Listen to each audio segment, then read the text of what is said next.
Welcome to Lesson 6. If you've made it this far in the course, you are 1/5 of the way through. So I'd like to congratulate you for being well on your way, for gaining some momentum in this course.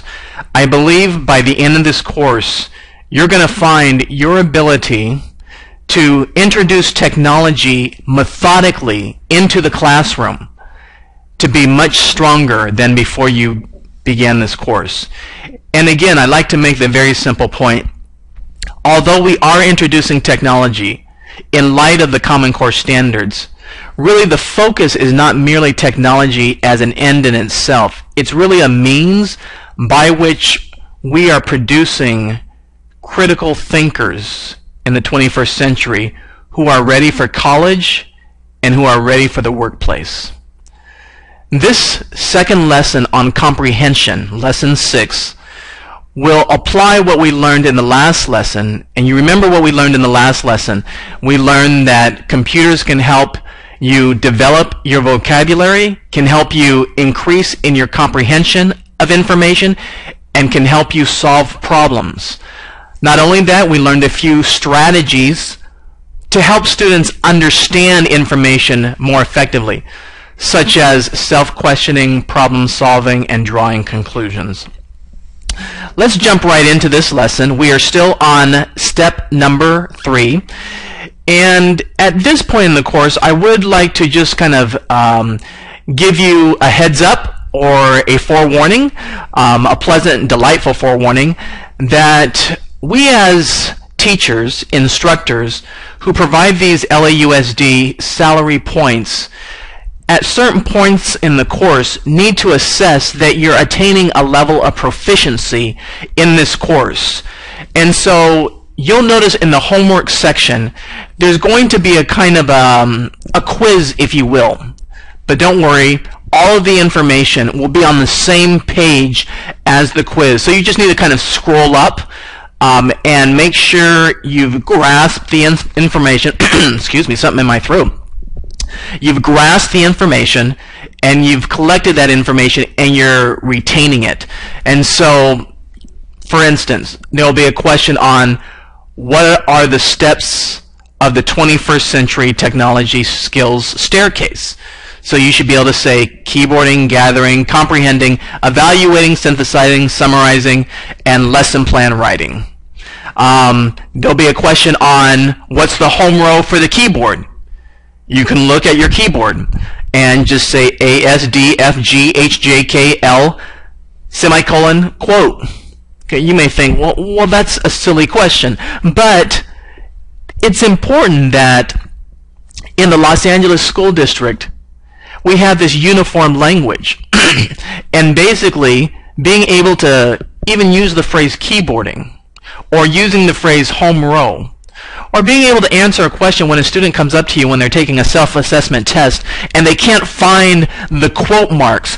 Teacher, can you help me find where the quote marks are, or the semicolon? You can just say, well, remember the semicolon is the pinky location on the home row. And so this kind of language, as it gets into the vocabulary of our students, will really start to build up a proficiency in technology. And that's what we're doing. So there may be another question on gathering. So let me think of a potential question that could be on the quiz. How do you properly cite a reference on the internet? Well, if you watch the video at the beginning of gathering, you'll realize that there were 5 points. Cite the name of the internet page, like CNN, cite the name of the article, cite the name of the author, give the link, and then finally give the date you accessed it. And so being able to have these roll off your tongue is important. So it's important to me that you're gaining a level of proficiency in these areas. I realize for some of you, this might be a little bit more challenging. For others, this is really simple stuff. But for all of us together, remember, we're learning something common.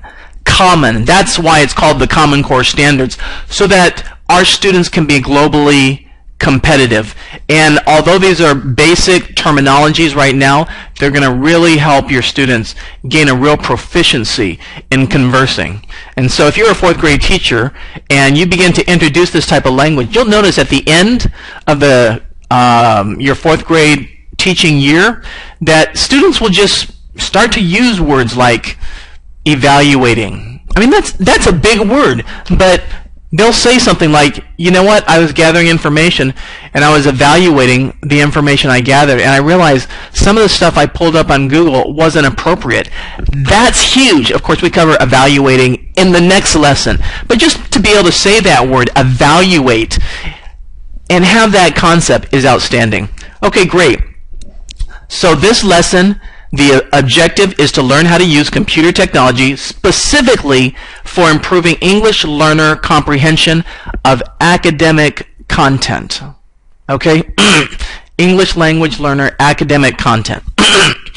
Step 1, using the computer to teach phonemic awareness and increase reading fluency for EL students, English language learners. Step 2, building vocabulary for English language learners. And step 3, online practice of reading comprehension. I put all the steps on one slide for this particular presentation. Of course, you've probably seen in the past presentations, each step was on a different slide. But for this one, because we're building off a previous slide, a previous lesson, we'll just have one slide. So step 1, using the computer to teach phonemic awareness and increasing reading fluency. So there's this website. It's http://www.colorincolorado.org, educator/teaching/fluency. During the reading portion, I'd like you to go to that particular, or you can pause the video right now and you can click on that particular link or cut and paste it into a browser.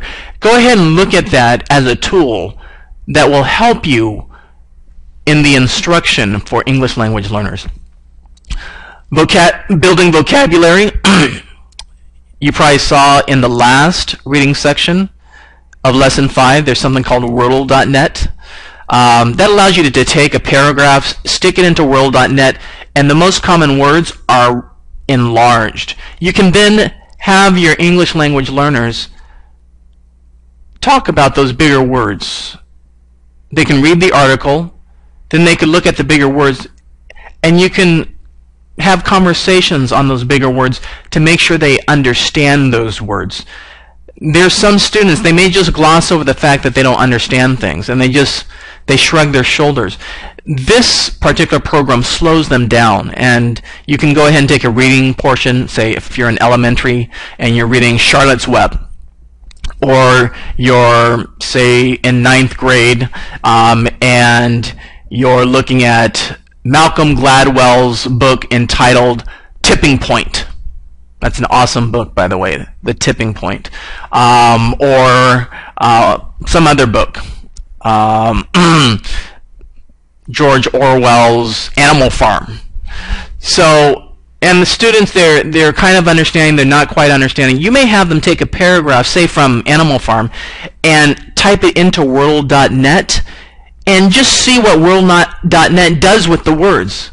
Well, basically what it does is it finds those words that are more frequent, and based on the frequency of the words, it enlarges the words. And so those words that appear more frequently are enlarged, and they can focus on some of those words. Of course, you'll need to, as a teacher, kind of look at what Wordle.net actually produces and see if it's really producing the key words you want the students to understand. And then there's Lexile.com, Step 3, online practice of reading comprehension and skills. Now, just to anchor you in an understanding of kind of the barrage of all these links, you know, I'm totally with you. You know, it's possible that at the end of this course you may think, wow, you know, what I got was a whirlwind tour of links. Well, you don't have to memorize the links.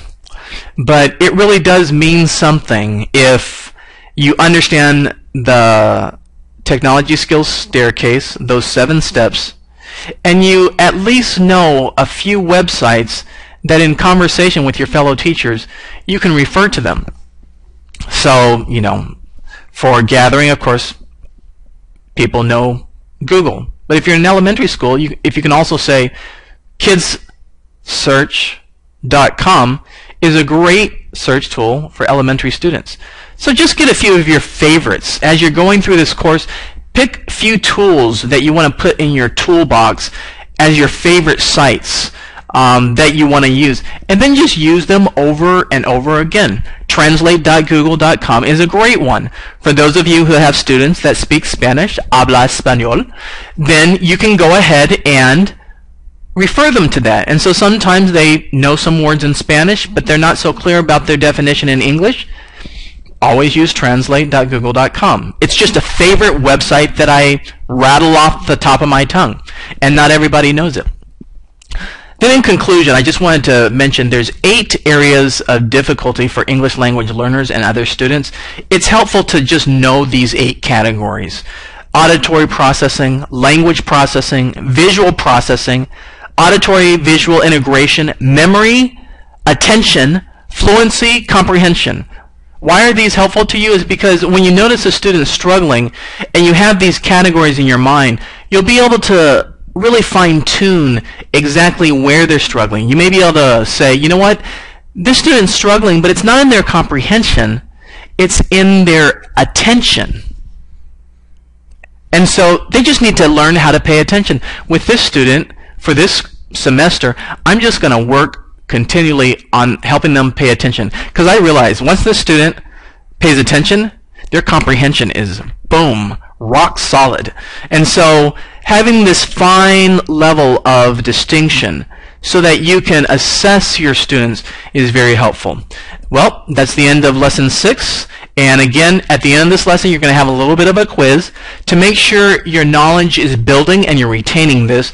But all the information will be in the reading portion, so you can just scroll up. Also, you may notice that I'm starting to put the quiz section or the feedback section in the same section as the reading portion so that you can refer to things easily without having to click back. Thanks so much.